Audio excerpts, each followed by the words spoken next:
understand that John Brennan is upset over being exposed, but his handwritten notes from the summer of 2016 really confirm what common sense has told us all along. The only candidate and the only campaign to use foreign disinformation in 2016 was Hillary Clinton. She hired a foreign spy who had sources in Russia, probably Russian intelligence officers themselves, to dig up dirt on Donald Trump and then to spread it around the American media. Of course, the Kremlin would have gotten wind of that effort by Christopher Steele, a former British spy, to try to identify that information. And of course, they were trying to use that as a way to inject their own disinformation into the American political debate. The person in the campaign responsible for that is Hillary Clinton and the Democrats. Barack Obama knew about it as early as the summer of 2016. I think it's safe to say that Joe Biden knew about it as well. You know what's interesting? That, the president is ridiculed about his tweets, but it's almost the only way he can communicate and get this story out there. Because ABC, NBC, and CBS, none of the nightly newscasts reported this at all when this information came out yesterday. Yeah, and so it's not surprising that the media wing of the Democratic Party is in overdrive to protect Joe Biden in a partisan cocoon over these last 4 weeks of the campaign. They've been waging nonstop political battle against the president for 5 years, and they're not going to let up in the final 4 weeks of the campaign. Senator, let's just make sure everybody understands that they're just waking up and they always hear a Russia story and they wonder what this is grounded in. John Brennan is verbally briefing the President of the United States about a plan that would tie then-candidate Donald Trump to Russia as a means of distracting the public from her use of a private email server. This is not an opinion. John Brennan's words, his writings, longhand.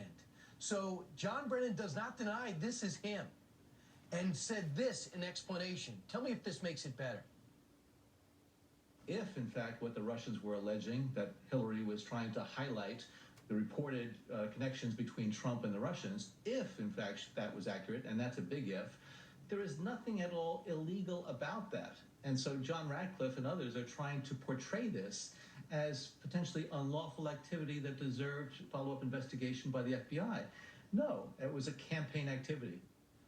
So I'm going to let you're a lawyer. You just heard him say nothing wrong about that. As a distraction from her email scandal, nothing wrong about that, Senator. Yeah, it sounded like a word fog of CYA to me, Brian.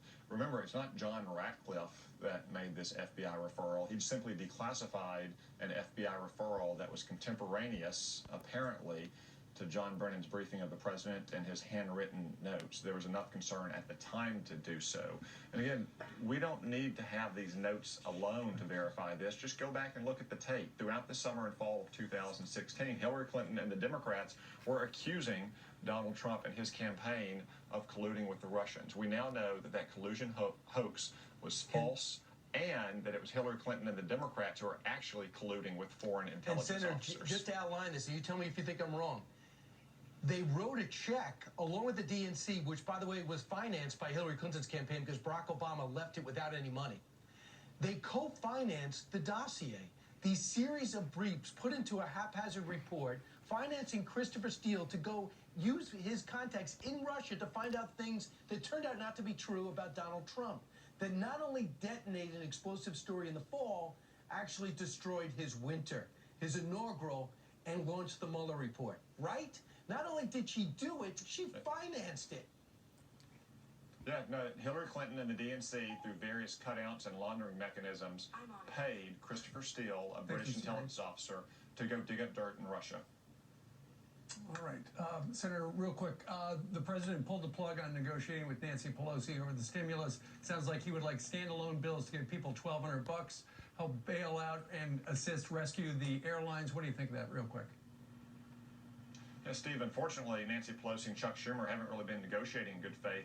What the president proposed yesterday is exactly the kind of bill Republican senators tried to advance last month, but the Democrats didn't want to pass a bill before the election. They didn't want any bill without a no-strings-attached bailout of cities and states that have been grossly mismanaged for decades with nothing to do with the coronavirus. So if the Democrats are serious about getting relief to the people that need it most, they would take up the bill that Senate Republicans proposed just last month. All right. Senator Tom Cotton,